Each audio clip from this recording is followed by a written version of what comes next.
वडिलांच्या स्मृतींना नमन करताना उदयनराजेंच्या डोळ्यातील अश्रू अनावर. उदयनराजे भावनिक. साताऱ्याच्या ऐतिहासिक भूमीत आज भावनांचा एक हळवा क्षण अनुभवायला मिळाला.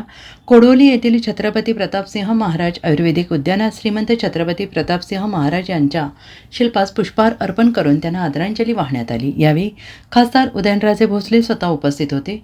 शिल्पासमोर उभे राहून वडिलांच्या स्मृतींना नमन करताना त्यांच्या डोळ्यातील अश्रू अनावर झाले. काही क्षण ते निःशब्द उभे राहिले आणि त्या क्षणी खासदार नव्हे तर एक मुलगा, आपल्या वडिलांची आठवण काढणारा मुलगा दिसत होता.